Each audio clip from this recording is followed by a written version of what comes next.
It was past midnight in New York City, the kind of late hour when the city's endless energy finally dipped into a hush.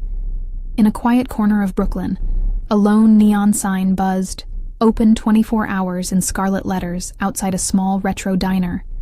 Inside, Grace Miller wiped down the long laminate counter with slow, methodical strokes. The diner was nearly empty now. Just a couple of regulars nursing coffees at a booth, and a solitary man at the far end of the counter, face partially obscured by the brim of a charcoal gray fedora. Grace stifled a yawn as she cleared away crumbs from an abandoned plate. She'd been on her feet for hours, and the fatigue weighed on her shoulders. At 26, working double shifts at Betty's diner wasn't how she'd imagined her life would be, but dreams and reality rarely aligned in this city. Rent was due in 2 days. Student loan bills loomed every month, and her part-time classes at the community college weren't going to pay for themselves. Still, she took pride in honest work and in making people feel welcome, even at an hour when the rest of the world slept. As Grace rinsed out the coffee pot, she let her gaze drift to the big front windows. A light rain pattered against the glass, turning the glow of distant street lamps and traffic signals into watery smears of color. The sidewalks outside were empty, with only an occasional car cruising by on the wet asphalt. This pocket of the city felt almost peaceful. Safe, even. "Hey, Gracie, you doing okay?" came a low, friendly voice from the kitchen pass-through. It was Joe, the diner's owner and nighttime cook, peering at her with concern. He was a grizzled man in his 60s, belly stretching his flannel shirt and a kind smile beneath his salt and pepper mustache. Grace offered him a tired but warm smile. "I'm fine, Joe. Just another late night." She placed the coffee pot back on its burner, the rich aroma of fresh brew momentarily masking the ever-present scent of frying oil. "Want me to lock up soon? It's dead out here."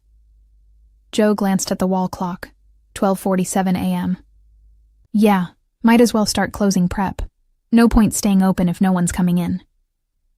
At this, the man at the counter looked up from under his hat.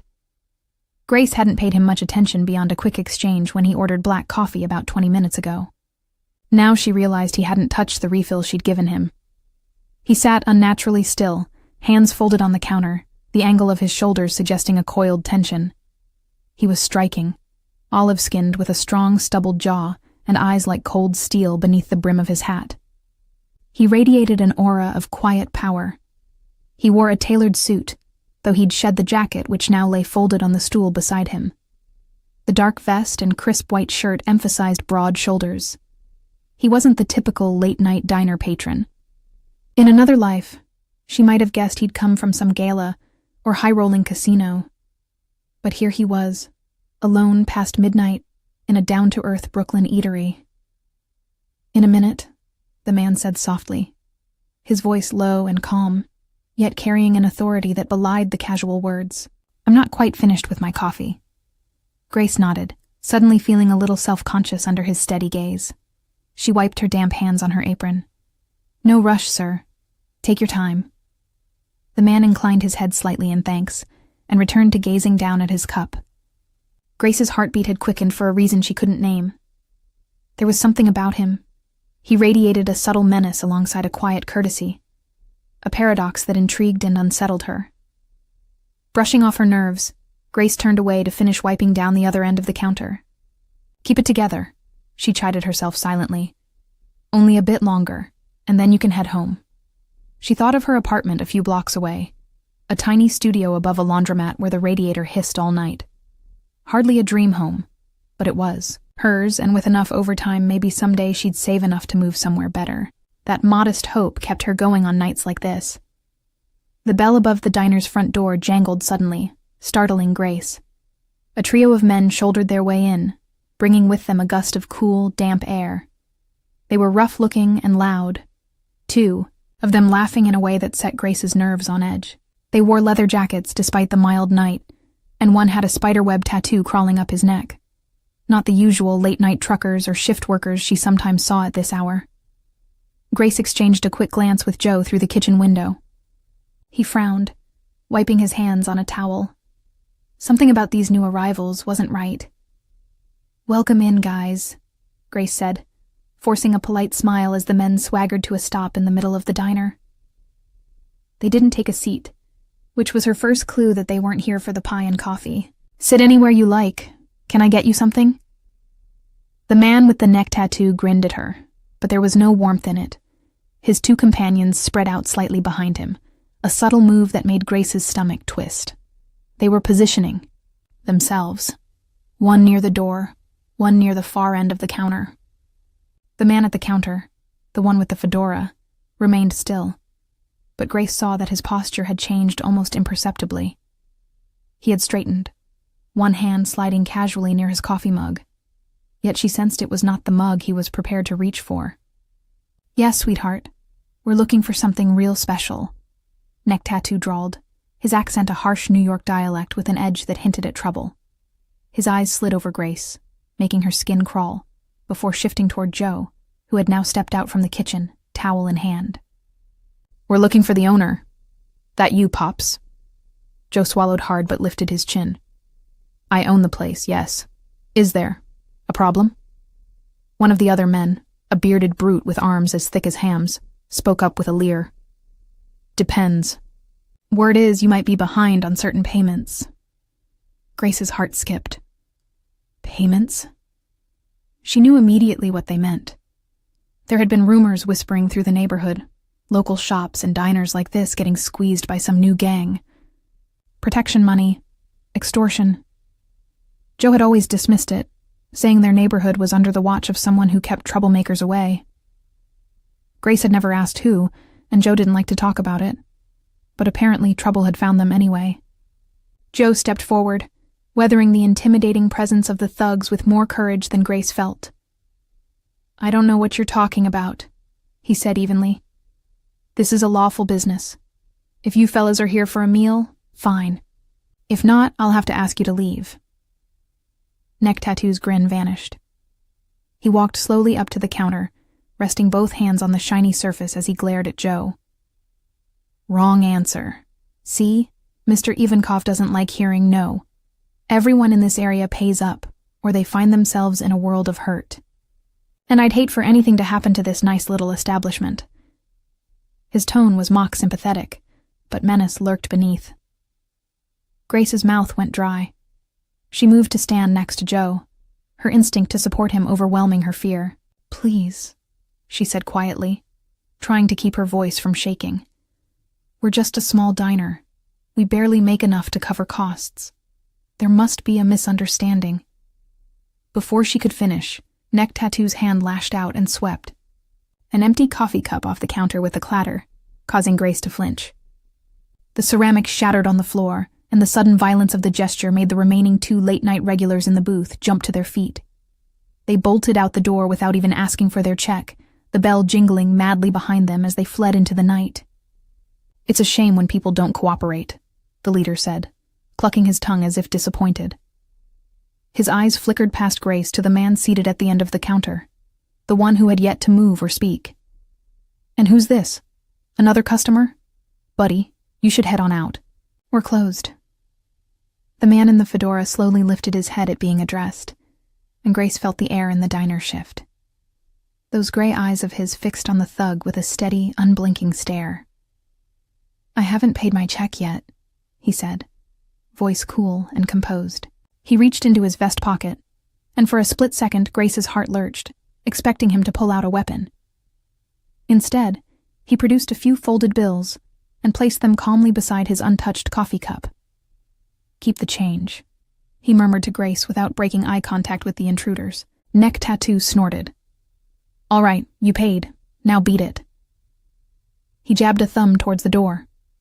The corner of the fedora-wearing man's mouth twitched slightly, as if amused, but he made no move to stand. Instead, he spoke softly. "You mentioned Ivankov. As in Sergei Ivankov, yes?" At the name, a flicker of surprise crossed the thug's face. "What's it to you?" he growled. Rather than answer directly, the man finally rose from his stool. Grace realized he was taller than he had appeared sitting down, well over 6 feet. He moved with a certain grace, controlled and unhurried, even as the tension ratcheted up. When he took off the fedora and set it on the counter, Grace saw his hair was slicked back, except for one unruly lock that fell across his brow. There was a thin scar just above his right eyebrow, a pale line that only added to the aura of danger now emanating from him. He adjusted the cuffs of his sleeves calmly. "Mr. Ivankov must be getting bold," he said, almost conversationally. "This neighborhood isn't his to claim." Neck Tattoo's eyes narrowed. The other two thugs exchanged uncertain glances, clearly unnerved that this stranger knew their boss's name and was speaking so confidently. "Who the hell are you?" the leader demanded. The stranger didn't answer immediately. His gaze flicked to Grace and Joe, then back to the thug. "Someone who doesn't appreciate his friends being threatened," he replied, his tone turning hard as steel. "You and your men have until the count of 3 to leave." Grace's breath caught. Was he insane?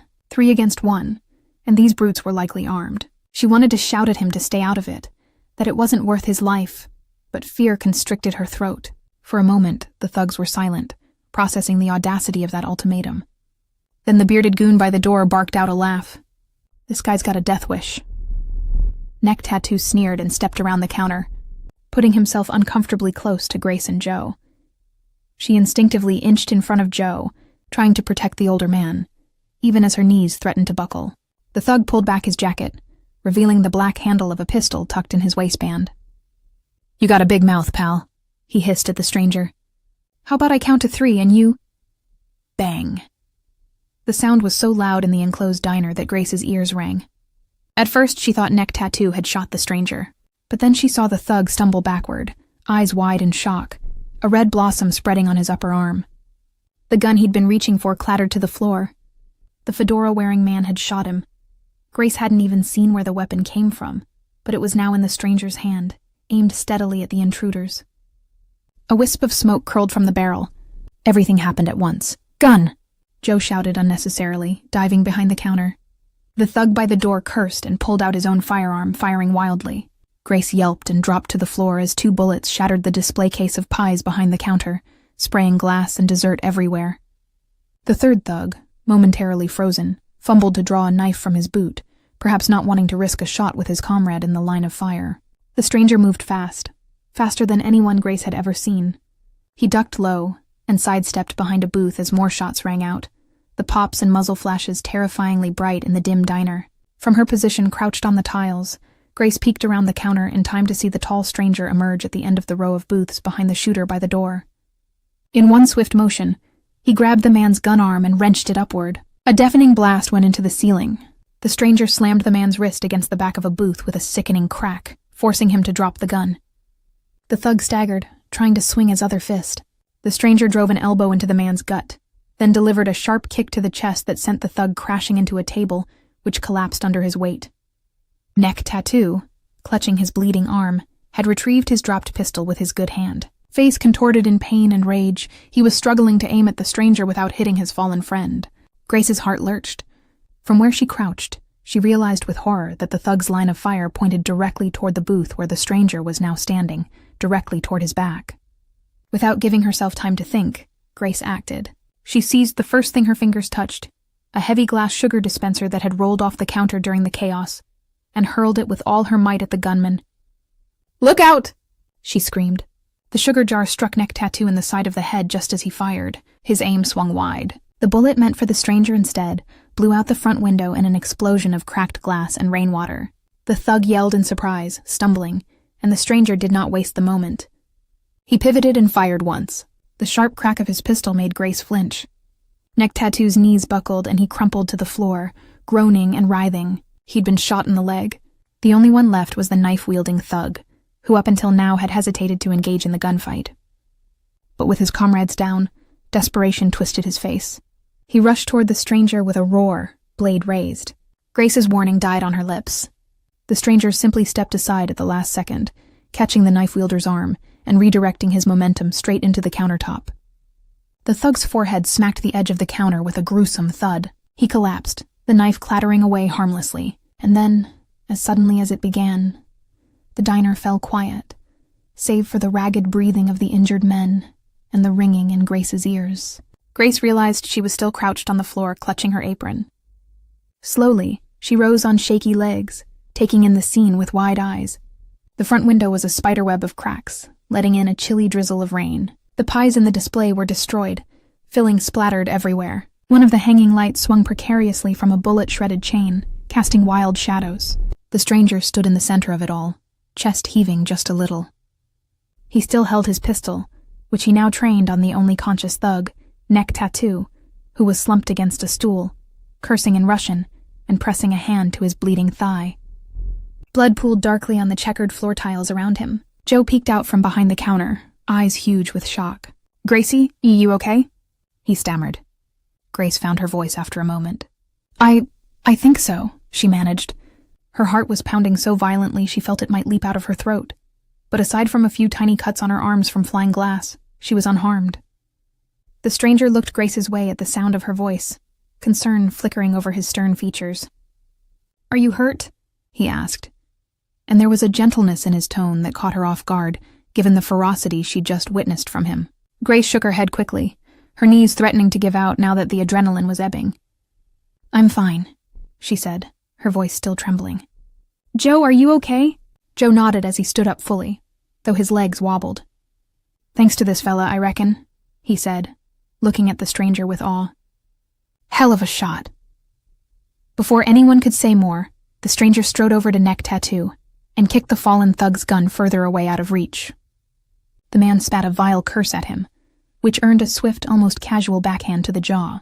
The thug's head snapped to the side and he went quiet, cowed and clutching his face. The stranger crouched, grabbing the man by the collar of his jacket.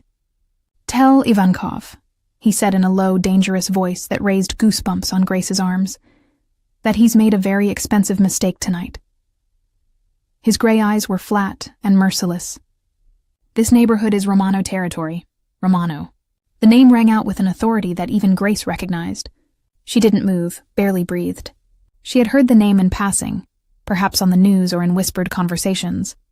Romano, a family name tied to organized crime, if memory served. Could this man? Neck Tattoo evidently knew the name too, his bravado visibly withered. Sweat beaded on his brow, mixing with the blood from a cut on his temple. "Shit," he stammered, wincing. "We didn't know." "No," the stranger, Romano, interrupted coldly. "You didn't, but Ivankov did." He released the thug with a shove that made him groan. The man's initial cockiness was gone, replaced by fear as he realized whose presence he was in. Romano stood and pulled a sleek phone from his pocket. He pressed a single button. "Carlo," he said brusquely once someone picked up. "I'm at Betty's diner on 5th. We had an incident. 3 of Ivankov's men. Cleanup needed. Tony's been hit." He glanced toward one of the booths where, for the first time, Grace noticed another figure lying slumped against the torn vinyl seat. It was the stranger's companion, the quiet man who had been sitting in the far corner booth. In all the chaos, she'd forgotten him. The man, Tony, was down, a dark red stain spreading on his left side.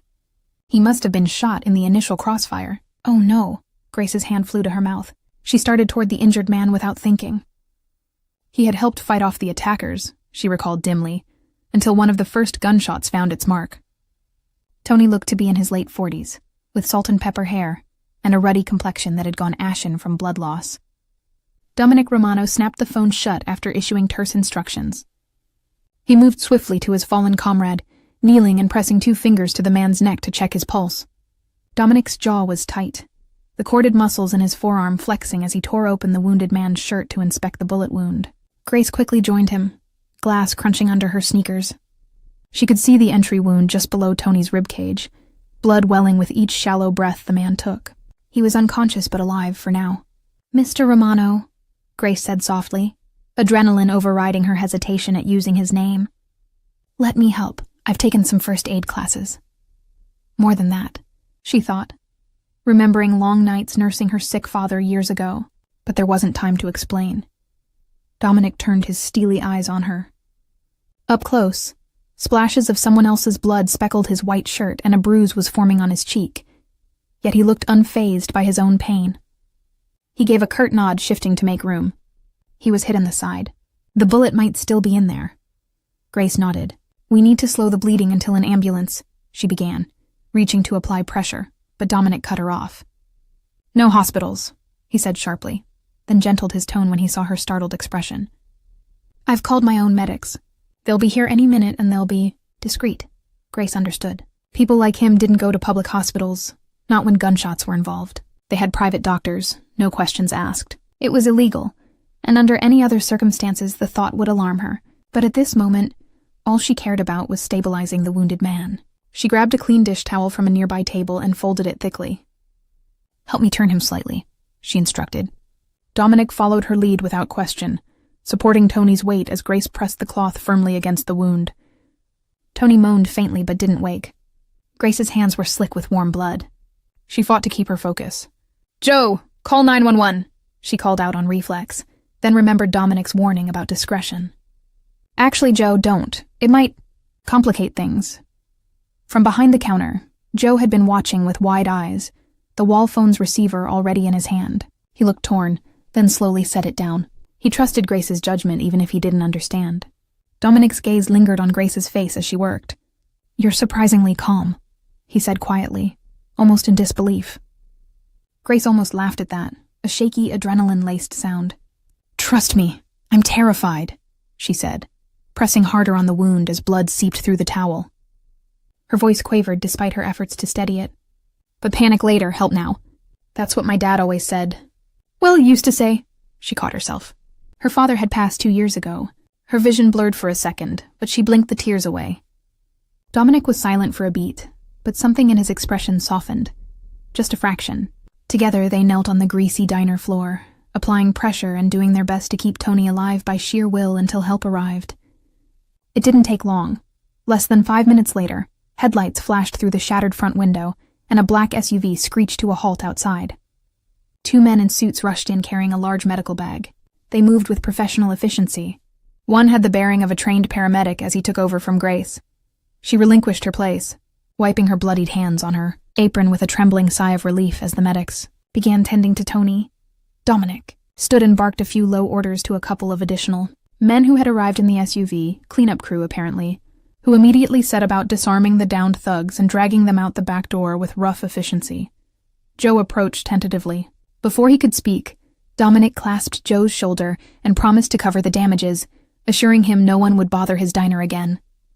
Joe nodded numbly, gratitude and shock written on his face. The medics soon had Tony on a stretcher and hustled him outside to the waiting vehicle. Dominic's shoulders sagged slightly once his injured man was in good hands. He turned to Grace. She stood amid the wreckage of the diner, looking pale and shaken and incredibly brave. Her apron and clothes were stained with blood, and glass shards glinted in her blonde hair. Dominic stepped toward her, concern etched in the hard lines of his face. "You should come with me," he said. It wasn't exactly a question, but his tone was surprisingly gentle. "It's not safe for you here now." Grace knew he was right. The police would arrive soon, drawn by the gunshots, and what could she possibly tell them? That a mafia boss had just saved her life from a rival gang's thugs? Even if she tried, it would cause more trouble. For Joe, for herself. And Ivankov's men. If any of them had gotten away, or if there were others, she might still be a target for simply being here. A cold tendril of fear snaked up her spine at the thought. She looked around at the ruined diner, at Joe, who was anxiously shuffling to and fro with the cleaners, and at Dominic Romano, who stood patiently, as if waiting for her to process it all. He had just met her, yet he had fought for her, protected her. And now he was offering safety again, she supposed. Grace took a shaky breath. "Okay," she said softly. Relief flickered in Dominic's eyes. He nodded, and offered his hand to her in a gentlemanly gesture that felt oddly formal, given the blood and chaos surrounding them. Grace realized her own hands were still trembling. She quickly rinsed them under a trickle of unspilled water from the soda fountain sink, then stepped around the debris. She accepted his hand, and his fingers closed around hers, warm and reassuringly solid. He guided her outside, keeping her close under his arm as they hurried to the SUV. The rain had lightened to a fine mist. Grace shivered, from cold and shock, and Dominic immediately shrugged off his suit jacket and draped it over her shoulders. It was far too large and smelled of expensive cologne, with an underlying scent of smoke and gunpowder. Somehow it made her feel safer. The back seat door was already open. Dominic helped Grace in, then slid in beside her. As the door thumped shut, sealing them away from the shattered little diner that only minutes ago had been a haven, Grace felt a pang of unreality. How had her quiet shift exploded into this nightmare? Dominic's low voice broke through her whirl of thoughts. "I'm taking you somewhere secure. You'll be safe there." He spoke as if to a skittish animal, each word measured and calm. Grace just nodded. The exhaustion and shock were catching up to her. Her hands wouldn't stop shaking beneath the warmth of his jacket. Dominic noticed. He reached over, and after a brief hesitation, gently took one of her hands in both of his. The gesture was comforting, steadying, and it surprised them both. Grace saw him catch himself, this cold, composed mafia boss, and she saw something human in his face, something like concern mingled with resolve. "It's all right now," he said quietly. "I won't let anyone hurt you." For reasons she couldn't begin to articulate, Grace believed him. The SUV sped through the wet streets. Grace leaned her head back against the seat and closed her eyes for a moment. Everything had changed so fast. Less than an hour ago, she was a waitress finishing a shift. Now she was in the company of a dangerous man, fleeing a scene of violence, her life entangled with his whether she liked it or not. She swallowed hard and mustered a small, shaky voice. "Thank you, for what you did back there." Dominic's thumb unconsciously stroked the back of her hand. "You don't need to thank me," he murmured. "Those men were animals. They got what they deserved." After a beat, he added more softly, "You were incredibly brave, Grace." Grace managed a faint, fleeting smile. "I was terrified," she admitted. "You still acted," he countered, a note of admiration in his tone. "Most people wouldn't." Grace had no answer to that, so she fell silent, watching the city lights blur by through the rain-streaked window. Before long, the SUV pulled through a gate and into an underground garage.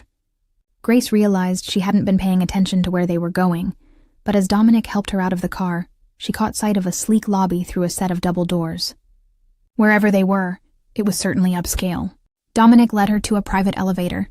A security guard in the garage nodded deferentially at him. They rode up in silence to the top floor. When the doors opened, Grace blinked in surprise. The elevator opened directly into a spacious penthouse living room with floor-to-ceiling windows. Dim amber light from modern wall sconces revealed elegant, minimalist decor. Steel and glass, dark hardwood floors, expensive abstract art on the walls. It was beautiful, but it felt more like a showplace than a home. Dominic let go of her hand, stepping aside a little uncertainly, as if he wasn't sure how close to be, now that the immediate danger was past. "This is one of my residences," he said by way of explanation. "You can stay here as long as necessary." Grace wandered a few steps in, her legs still wobbly. She gently laid his jacket over the back of a leather sofa. "Just how many residences do you have?" She attempted to joke, though her voice came out thin. He almost smiled. "Enough." Gesturing down a hall, he added, "There's a guest bedroom and bathroom prepared for you. I'll show you." He led her to a stylish guest suite that looked like a 5-star hotel room. King-size bed with a velvet headboard, a view of the city lights, a bathroom of marble and gold fixtures. Grace felt a bit dazed walking into it. Dominic flipped on a light. "There are fresh towels and... I'll have some clean clothes brought for you by morning." He glanced at her ruined uniform with a faint crease in his brow. "For now, there should be a robe in the bathroom you can change into." Suddenly, Grace became aware of how she must look. Drenched, stained with blood and pie filling, bits of glass still clinging to her hair. Her face heated. "Thank you," she murmured. An awkward pause stretched between them. Dominic cleared his throat. "I'll be right out here if you need anything. My men are downstairs and outside. You're completely safe here." He seemed to be reassuring himself as much as her. Grace nodded. I believe you." He turned to leave, then hesitated in the doorway. "Try to get some rest, Grace." The way he said her name, so soft and familiar, made her heart give a curious little twist. When he left, pulling the door halfway closed behind him, Grace stood alone in the opulent guest room for a moment, unsure what to do. The adrenaline of the night was ebbing, leaving exhaustion and a bone-deep ache in its wake. She peeled off her apron and ruined blouse, then stepped into the bathroom. Under the bright vanity lights, she caught sight of her reflection and winced. A bruise was blooming on her cheekbone where the thug had struck her with his gun, and a smear of dried blood streaked her temple. Not hers, she realized, Tony's. Her blonde hair was a tangled, clumped mess. With trembling fingers, Grace picked out a few tiny shards of glass from the strands and tossed them in the trash. In the mirror, her hazel eyes looked too large in her pale face, pupils still pinpricks of shock. She turned on the shower and let it run hot. Only once she was standing under the steaming spray did she finally feel the tears come. A few choked sobs escaped, lost in the hiss of water, as the night's terror washed over her anew, but she clamped a hand over her mouth, forcing herself to contain it. She didn't want Dominic or anyone hearing her breakdown. When she emerged from the shower, scalded pink and drained, she found the promised robe, plush white terry cloth, waiting on a hook. She wrapped herself in it and padded back into the bedroom, leaving damp footprints on the hardwood. On the nightstand, someone had thoughtfully placed a new toothbrush, toothpaste, a bottle of water, and a first aid kit. Grace managed a small smile at that and dabbed some antiseptic on the minor cuts on her arms. Outside the door, she heard low voices, Dominic speaking quietly, perhaps on the phone. She caught a few words. Yes, keep 2 on the lobby entrance. No one in or out. I'll handle things in the morning. Then his voice faded. Grace was bone-tired. The bed looked inviting, but her nerves were still humming. She decided to do something normal, mundane, something to ground herself. Picking up the hairbrush left on the dresser, she carefully worked it through her damp hair, counting each stroke. By the time the tangles were gone, her eyes were drooping. Gathering her courage, she opened the bedroom door. Dominic was seated on the long sofa in the living area, elbows on his knees, head bowed as he spoke softly into his phone. He glanced up immediately at the sound of the door. Ending the call, he stood, concern etched on his face. Grace realized she must look like a ghost in the oversized robe, face drawn. Sorry, she started to say, but Dominic crossed the room in a few swift strides. Are you all right? He asked. Up close, she saw he hadn't tended to himself at all. Dried blood, Tony's, spattered his white shirt, and one of his sleeves was torn, revealing a nasty scrape along his forearm. The bruise on his cheek had deepened to slate blue. Guilt tugged at her. He'd risked himself to protect her world, and here he was still focused on her well-being. I'm okay, she assured. Just couldn't sleep yet. Dominic nodded, then stood there, as if unsure what to do next. The silence between them felt heavy with unspoken questions. Grace mustered a wry smile. Quite a night, huh? That earned a quiet huff of breath from him that might have been a laugh. Not exactly how I envisioned spending it, he replied. She found herself curious despite everything. Why were you there at the diner so late? If you don't mind me asking. He studied her for a moment, then answered honestly. I'd had a long day. Sometimes I drive with no destination just to clear my head. I stopped in for coffee, some quiet. I wasn't expecting company. His lips quirked. Certainly not expecting that kind of company. Grace toyed with the edge of her sleeve. I'm sorry my diner turned out to be ground zero for a turf war. Dominic's expression darkened. Never apologize for their actions. You have nothing to be sorry for, Grace. The fierceness in his voice surprised her. She nodded softly. Still, thank you for stepping in. I can't even imagine what would have happened if you hadn't. A muscle in his jaw ticked, and his eyes flickered with something like anger. Anger at the thought of what could have happened. Don't think about that, he said, almost growling the words. It didn't happen. You're safe. The room fell quiet. Grace realized she was staring at him, at the way his dark hair curled slightly now that it was drying, at the tension in his stance. He had killed tonight, more than once, she was certain. She had watched him become a force of nature to protect them. The rational part of her knew she should be afraid of him too. He was dangerous, a criminal, yet here, alone with him, she felt no fear. Instead, standing in the warm glow of his penthouse, wearing his robe and jacket and saved by his hand, Grace felt connected to him inextricably. Dominic ran a hand through his hair, drawing her attention to the streaks of gray at his temples she hadn't noticed before. He seemed to be waging some internal battle. Finally, he inhaled deeply and spoke, voice softer than she'd yet heard it. I need to go handle this mess with Ivankov's people in the morning. Tonight, you should rest. I promise. You're safe here. She had the sense he was about to retreat, to pull back into the polite, controlled shell of a host and leave her to the guest room. And maybe that was wise. But after everything, the thought of being alone, even in a luxurious room, made her chest tight. Before he could step away, Grace reached out and lightly touched his arm. Dominic. It was the first time she'd spoken his first name. He looked at her sharply, something undefinable flashing in his gray eyes at the sound of it. Grace's cheeks warmed. I don't really want to be alone right now, she admitted in a small voice. For a moment he didn't respond. Then, with infinite care, Dominic placed his hand over hers on his arm. Then you don't have to be, he said quietly. He led her over to the sofa and they sat down together. The city lights glittered beyond the vast windows, but the world felt far away. Grace drew her legs up under her, mindful to keep the robe tucked modestly, and Dominic settled at a respectful distance beside her, though he didn't let go of her hand. "I know this is a lot," he began gently. "Your life. You didn't ask for any of this." Grace let out a shaky laugh. "Definitely not how I thought my week would go." She sobered and looked at him earnestly. "What happens now with all of this?" She gestured vaguely, meaning the violence, the gangs, the fact that she was now wrapped up in it. Dominic's thumb absently caressed the back of her hand. Ivankov crossed a line. "He'll answer for it, but that's not your concern. I'll handle it." There was iron conviction in those words. He would handle it, and it would be bloody, she didn't doubt. "And me?" she asked softly. His grip on her hand tightened almost imperceptibly. "You'll stay here under my protection until I'm sure you're safe. No one will touch you, Grace, not on my life." Grace's heart thumped. The intensity behind that promise was almost frightening, yet it filled her with a warm sense of relief. "You barely know me," she whispered, voicing the thought that had been nagging her. "Why are you doing all this?" Dominic was silent for a long time, his eyes locked on their joined hands.